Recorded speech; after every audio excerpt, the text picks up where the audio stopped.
This week's scenario is Breakdown from the 2017 Steamroller packet. This scenario does have the Killbox Artifice in effect and consists of 2 circular zones, which can be controlled for 1 CP by units, Warcasters, and Warlocks, and 1 rectangular zone which can be controlled for 1 CP by Warjacks, Warbeasts, Battle Engines, Warcasters, and Warlocks. Victory conditions consist of earning 5 more control points than your opponent, or caster assassination. Hey guys, Warmachine is here, and your eyes do not deceive you. You are looking at approximately 56 medium base tough troops and 1 gargantuan Glacier King. This list is affectionately known as the poop list, and the reason it's called the poop list is because when I first got into trolls, the units that I disliked the most were Kriel warriors and Fennblades. I thought they just died too easily. Well, one of the things that Mark III has shown us is that if you shove enough of the poop together, you can sometimes come up with some pretty brilliant stuff. So by doing this, we are getting basically asking a question of our opponent. Can you deal with a bunch of stuff that you cannot trample over? And with Madrak 3 is going to make 4-up toughs. And at the end of that, can you handle the anchor, which is the Glacier King?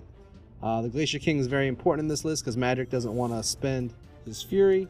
And you'll see the little goblin chef is there to help eat these 1-point models in order to take fury off of him so he can go forward. Hello, this is Iron Lich W, and this week I decided to break out Goreshade 1 inside the Theme Forest Dark Host.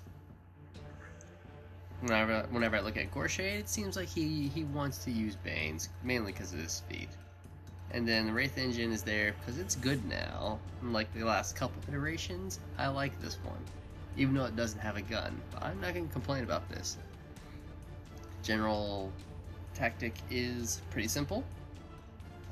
There are 2 zones that infantry controls, so I'm going to try and send an infantry unit to each one, and then I'm going to try and get Goreshade up in the middle, use his feet. Alright, Trollbloods turn 1. So there's not a lot of real intricacies with the poop list. One of the things that you really want to do is you want to get your stuff up the board as fast as possible. And one of the ways that we want to do that, we're just going to run pretty much the entire army up the field. However, like I said, there's not a whole lot. I mean, the one unit you have that can kind of reach out and get after people are your Fennblades. So as we go, we're just going to... The nice thing about the unit is, you know, these guys, the Kriels can actually hit pretty well. They have combined melee attack. This is the Band of Heroes theme, so we're RFPing whatever we hit. And if you see Iron Lich's list and all those Banes, every time we kill a Bane, it's a point trade up. You know, the max unit of Kriels, I mean, is just 11 points to start with, plus whatever you want to put in. I put in 1 Caber and 1 UA for each one. And the reason you put the UAs in is because they give the unit reposition. Fennblades also have reposition, so it's kind of fun with this entire army is that they can kind of crunch and then push forward. So this is a full-on scenario jam list. It is undefeated in Spread the Net. Never lost a game playing this list in Spread the Net. And really, all we want to do is just run stuff forward the first turn. Alright, so for Cryx turn 1, first thing I'm kind of working through as I watch my opponent unpack is, holy cow, he's got a lot more dudes than I do. And his dudes can wreck Cryx heavies, given the durability of Cryx heavies. Even the Crabjacks. So, first thought is I'm going to have to spread them out, and I'm really going to need a Desecrator this particular game. The reason why I would really need the Desecrator is I need his little template that he shoots from his gun. It's going to be a 4-inch AoE. If you're not undead, you're taking a point of damage. So I'm really going to have to use that to try and channel or funnel my opponent's army and try and dictate where he goes. And then Harrower is probably going to be MVP this game is what I'm expecting, given that he's not going to be able to stop his guys from getting clumped up.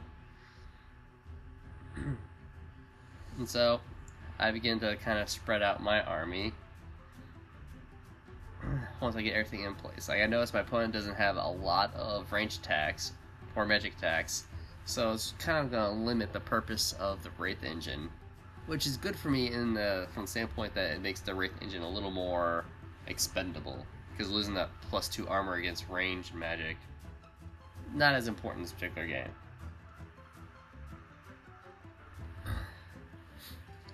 And I also brought a unit of Bane Knights, which surprises some people, but they're pretty cheap and useful. So they're more the unit that protects the caster instead of the all-out assault unit that they used to be in previous editions of the game. Alright, Trollbloods turn 2. Iron Lich has moved pretty aggressively forward. Nothing's really, I'm not worried too much about being in control range. What I want to do is to continue to get as far as I can. I want to keep as much stuff in Madrak 3's control as possible, because this is going to be a feat turn. Because what we want to do is we want to get all the way up as far as we can, and then have our 4-up toughs start taking over. So right now, the list has 2 Fell Collars. That's to help with Mat. The list also has a Fennblade Kithkar. That's to also help with Mat. So the list actually hits fairly accurately.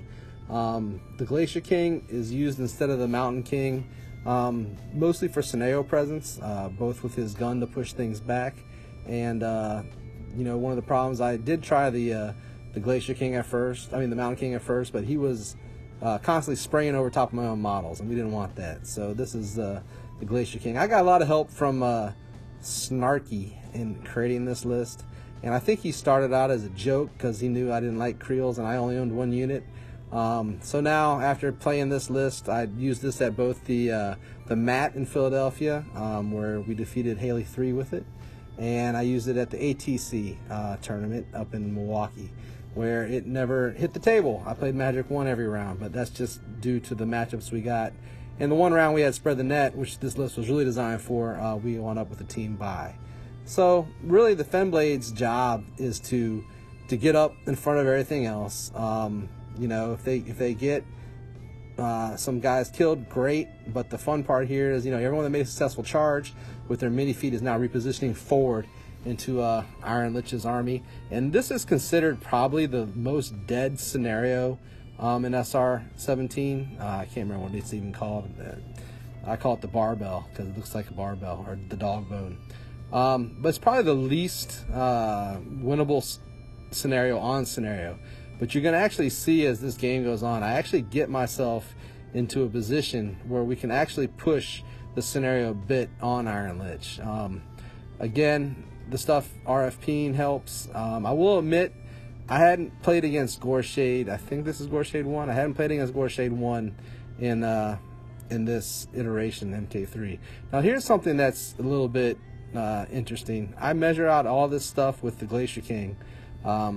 Kind of like setting him up where he's going to be to shoot the Machine Wraith. I'm going to use Spell Piercer, which is another thing that Magic 3 has, and for some reason I don't know what happened, but the Machine Wraith winds up not being in my range. So you know, it's interesting measuring from gargantuan size bases. Sometimes you don't get an actual true measurement of where you're going to stand up, even though if you try to be a little bit more careful with it.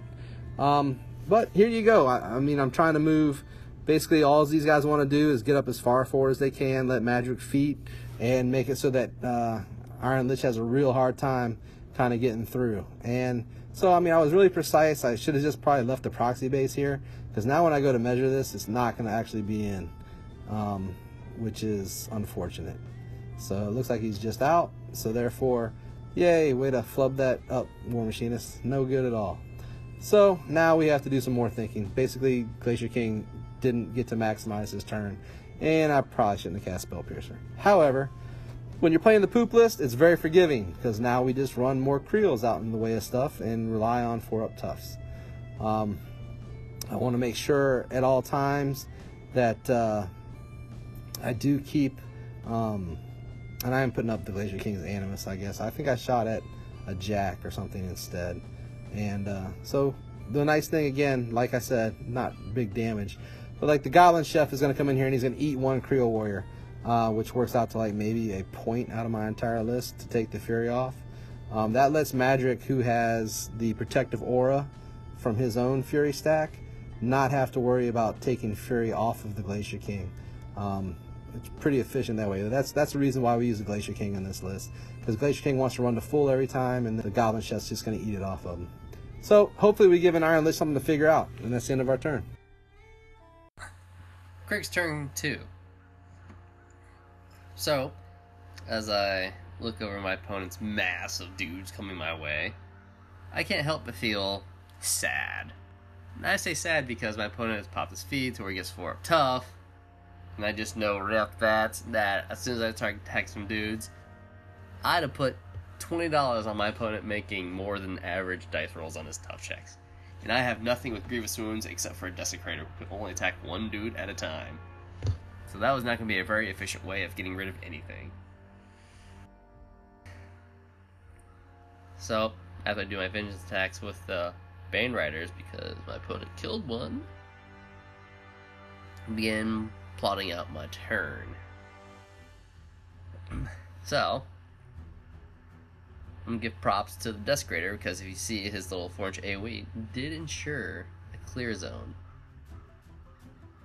So I'm going to have to try and figure out how to use that in the future going forward, but when you have 40-50 dudes to worry about, 1 4-inch AoE is not going to necessarily be a ton. It's not going to do much to him. So this particular turn, I'm seeing that my opponent has played his caster forward, and not as much fury as I would have had if I were in his case. So, trying to figure out how to take advantage of that and come to a realization that I just can't get there. And he's got a unit of guys in front of him. So, knowing the limitations of my own army, I decided to put the long shot cast assassination out of my mind because I think it has like less than 10% chance of working. So I just get to work on what I know I can do, which is just, alright, get the Bane Knights in there, and, or not Knights, but Bane Riders on the left flank, and try to thin them out as much as I can. Right now the Bane Riders aren't in a position to where they threaten the caster, so if they can't threaten the caster, then I'm not going to get resort to plan B, which is to start whittling down my opponent's armies. And in order to trade up points wise from the Bane Riders, they gotta be able to take out a lot more guys than they're worth, which thus far they've not been able to do. Then I also advanced the Machine Wraith, or not Machine Wraith, sorry, the Wraith Engine. Wraith this, Wraith that, Wraith Engine now. And one thing that just I knew was coming was my opponent's tough checks. Wraith Engine starts attacking one little Fennblade. Doesn't have problems hitting them, but the dude does not get knocked down, and the dude does not fail tough check. So he starts dancing around. First he's on my left, he's on my right, he's on my left again. And just begins to kind of blow my mind. I mean, I'd give like a left arm at this point for Hellmouth, which would take away that regeneration ability.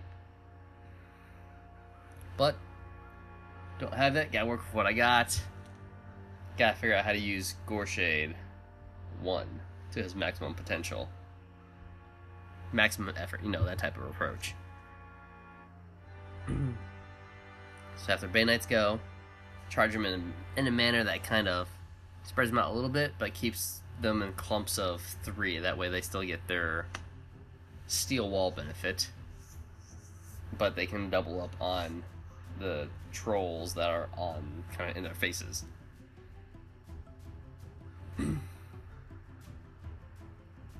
So yeah, this list would really, no, actually this list wouldn't have loved it because the list had restrictions, and the solo that I wanted wouldn't be allowed in this list. The new Revenant solo that takes away tough, yeah, I look forward to getting her painted. I would have had 2 Desecrators in this list, but I don't think I have a second Desecrator painted at the moment. Well, I know I don't have it painted at the moment. But anyhow, back to the game. Alright, so I feel like my opponent is probably making more than his average 4-up tough rolls,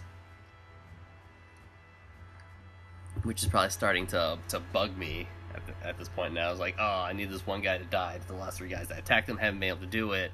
What am I going to do next? And so turn 2 more or less goes to just whittling down my opponent's army and getting rid of like 1 or 2 more guys so I can advance the rest of my army into his to prevent him from getting charge bonuses and failing to a degree. And Desecrator, as much as I would like to use him, and his melee weapon, which has grievous wounds to start killing trolls, his greatest value is in his ranged shot. Having that 4-inch template that doesn't point damage to anything that's not undead is invaluable.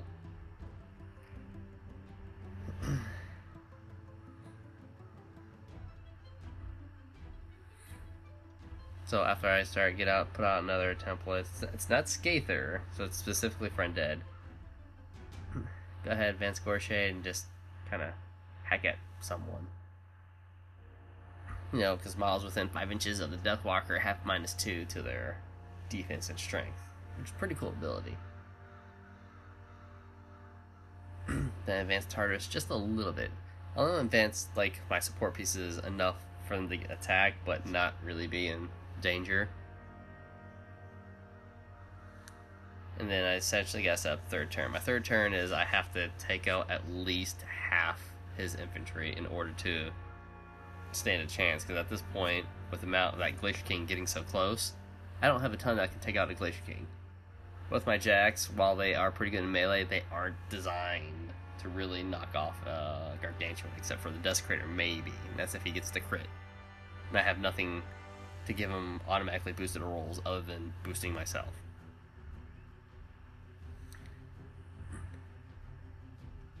Alright, Trollbloods turn 3. So, any random feat, for example, Madrak's feat gives my guys toughs on 4-ups. Any random feat is going to be random. And it just so happens that you see a big line of dead trolls up there. It would have been pretty maddening if Iron Lich had, more tough rolls been made. But hey, we're not going to complain. We got a lot more where this came from. And now every single guy that I kill from him that gets RFP'd is really going to be kind of moving it up. The other thing I want you to notice, you see the clock. I started this turn with 4 minutes advantage on Iron Lich.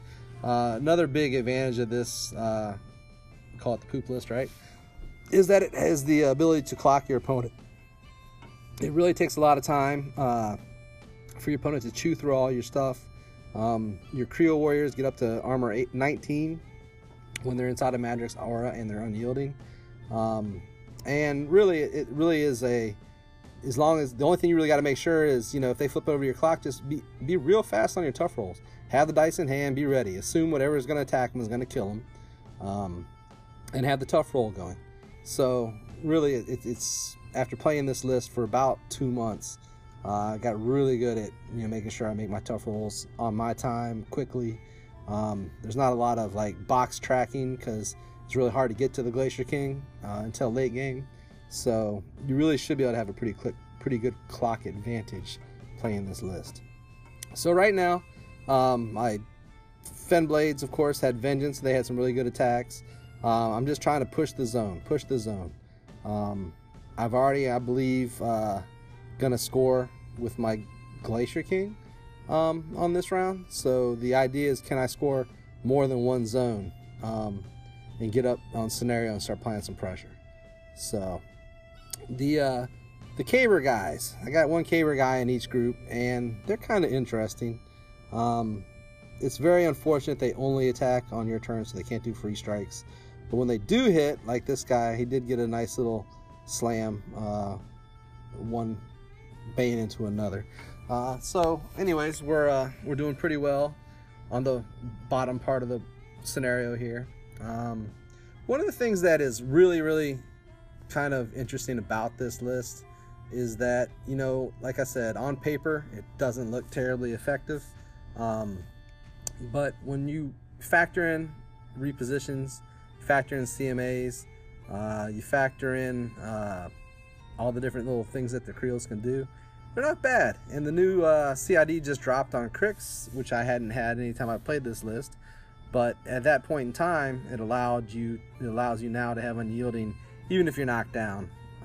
Or one of the ways people try to get around some of the unyielding in this list is when they have reach on you. So still trying to clear out this zone, running out of ways to get those last 2 guys, but we're gonna work on it. One of the things that I guess someone has told me is pretty maddening against playing against this is that you would want these guys that are super cheap and all that to be very easy to remove, and the fact that they're just not is what I guess really kind of can flip your opponent some. So again, we're working on trying to get this this bottom zone cleared out, and like I said before, the repositioning really helps, and with the Caber and the other guy, we were able to clear out that zone. So things are looking good. Actually, we didn't clear out the zone because I forgot there's a machine wraith thing out in the bottom. However, you do what you can do.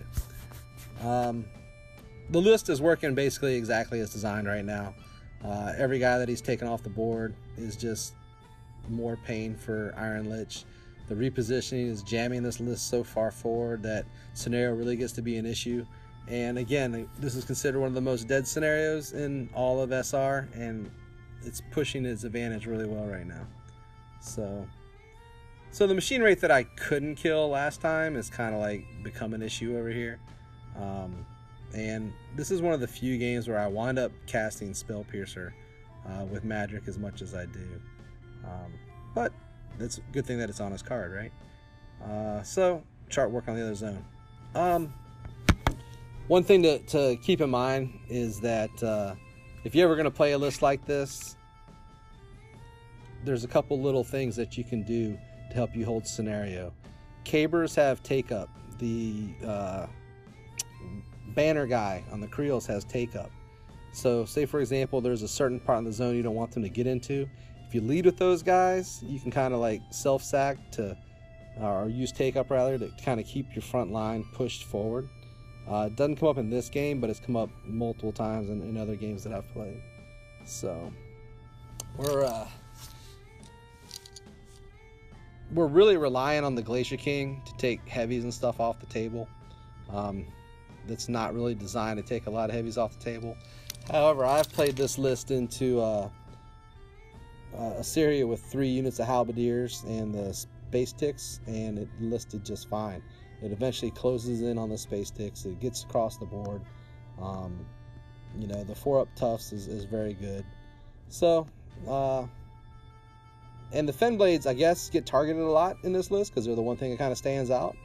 But, you know, they're really their only job is to kind of create the line of battle further down on the list. So I'm actually taking a lot of attacks against Iron Lich. It's something that I don't normally do with the list. Usually it's a couple of well-placed attacks and then everything else is just jamming forward. So I think it's probably because I do have a chance to score a couple scenario points here, and really trying to figure out how to get to that machine wraith.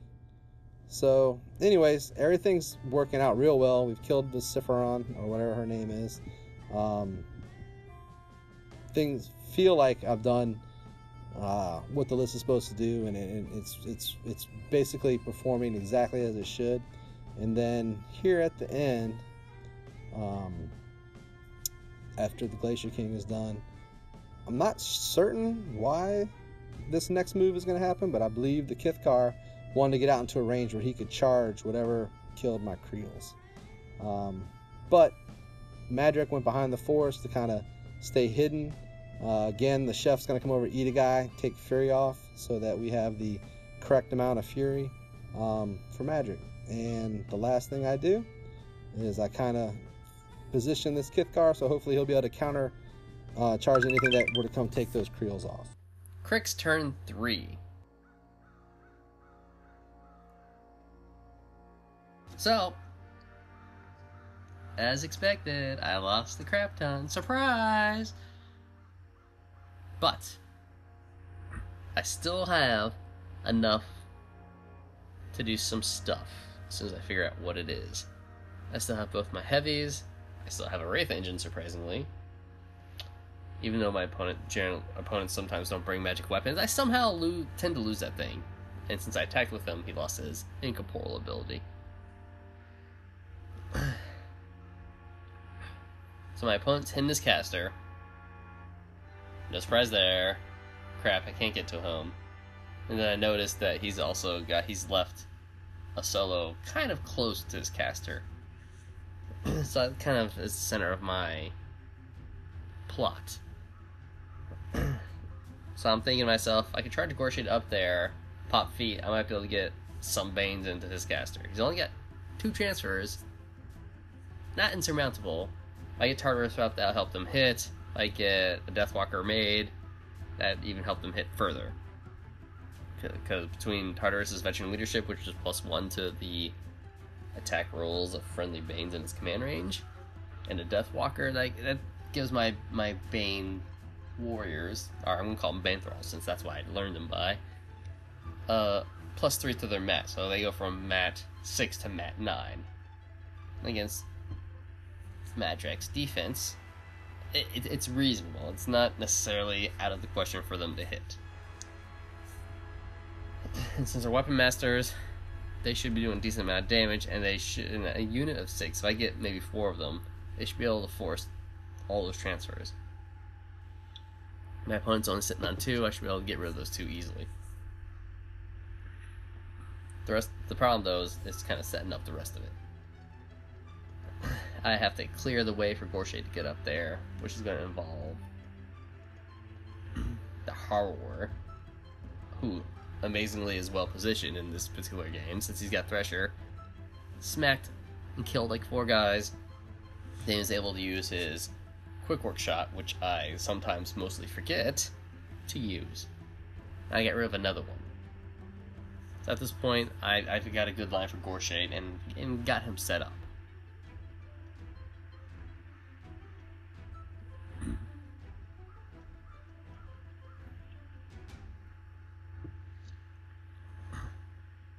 And the other troll that is right next to him, he's going to pass the tough check, so he's going to be knocked down, so he's not going to get free strikes.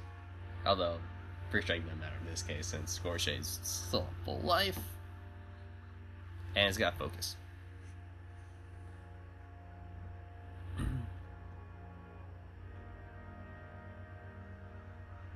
So I'm going to end up having to use the Desecrator shot to continue to thin out the Fennblades.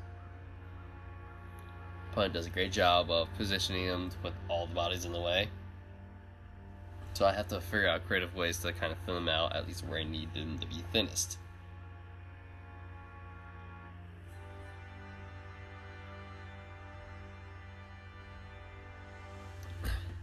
And I'm real skittish about this because dice are known to fail me. But thinking ahead to where I want to be, go ahead and activate Tartarus.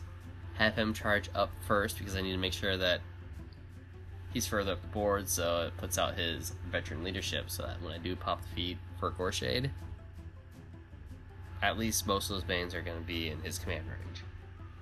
And I need him to get rid of that one guy just because. So then once he kills the one Fennblade, activate Goreshade, charge him up the middle into my opponent's solo, and I pop feet. I pop feet just because I wanted to get the -2 armor on Goreshade's charge attack on my opponent.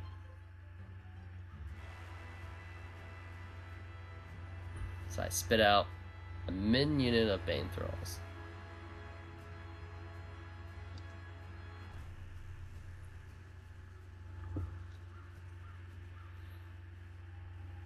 So then Goreshade does his attacks on solo. Surprisingly, he actually does a good job and blasts this guy to pieces. Very surprising. Normally he'll miss or my opponent make a tough check. So I get Deathwalker solo where I need it. Good news bears, right?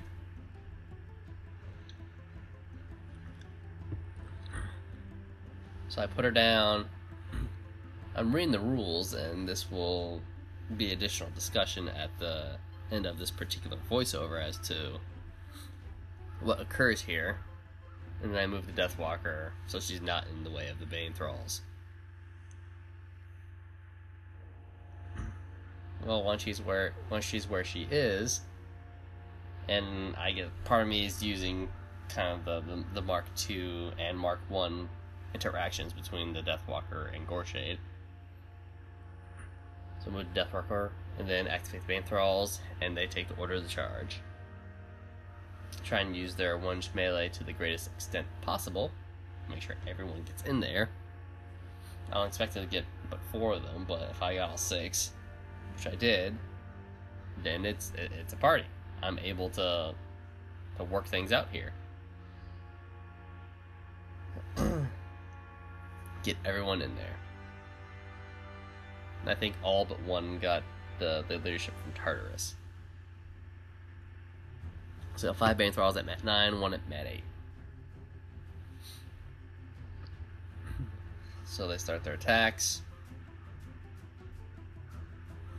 And they hit. Most of them hit. And I'd say it comes out to about average, maybe a little bit below. And Madrak definitely knows that he's being charged by some Bane Thralls.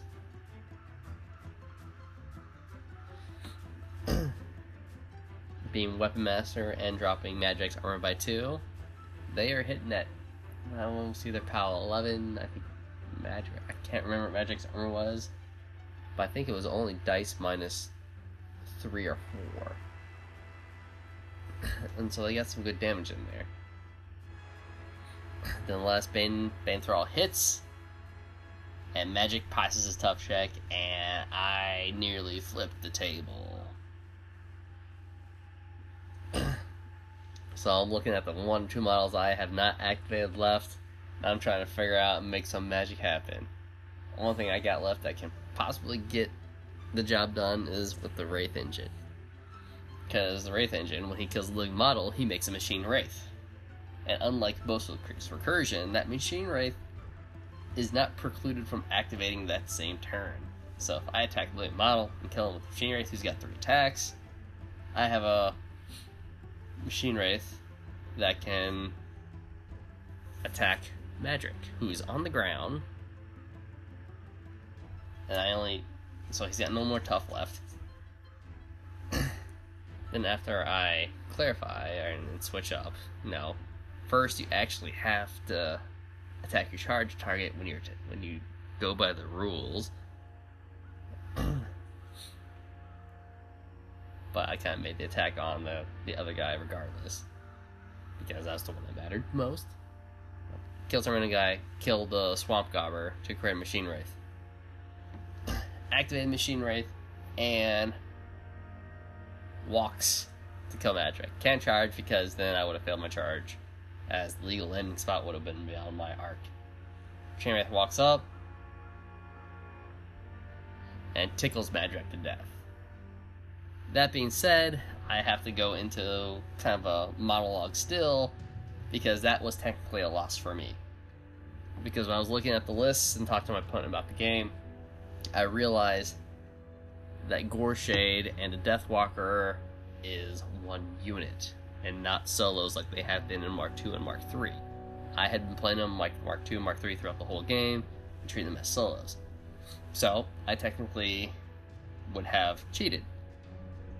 So, had this been a tournament game, I would have had to concede the match to my opponent. And I knew my opponent, he's my friend. I have no problems doing that. No problems doing that in general, because I just don't want to gain a reputation of a cheater. So, although it goes down as a victory on the channel, it's really a loss, since I did not play Goreshade 1 correctly. I played them by Mark II rules, Mark 1 rules, and not the Mark 3 rules, where the Deathwalker is a part of the unit, so she could not have activated after I had killed the troll solo and moved her around. Talked to my opponent. It's possible that had I not popped my feet instead and just tried to kill the troll solo with a charge, placed the Deathwalker and then popped my feet and put the Bane Thralls around that solo, I could have gotten most of the Bane Thralls in there. Maybe all of them, but that's hard to tell at this point, given that it's happened previously. So, I'm going to try and pay a little more attention to these castles. I don't use it as often when I put them on the channel. And I guess it's my turn to get roasted by the internet. So, roast away. Alright, so there you have it. I really don't know why I put that Kithkar out there. It was like last minute. I was trying to get my turnover, and it's probably like the one time I just didn't think in the entire match and said, okay, I'm just gonna put this guy out here so he can be in a good threatening position next turn. Use his Righteous Vengeance to good use. Major props to Iron Lich W. He kept his head in the game. Things were going really well for me. I was up 2 CP with really a chance to just completely win the game on CP on my next turn. But he kept his head in the game. He figured out an avenue to come assassinate me. Got all the debuffs in the world on the Madrak, and because I had to use Spell Piercer to get the Machine Wraith out of the game on that second turn, because you remember I was out of range the first time. I had less transfers, and really that's a nasty little feat that Goreshade has there. So I'm not loving the fact that I dropped that match when I was in a very good position and out in front, but major props to Iron Lich W.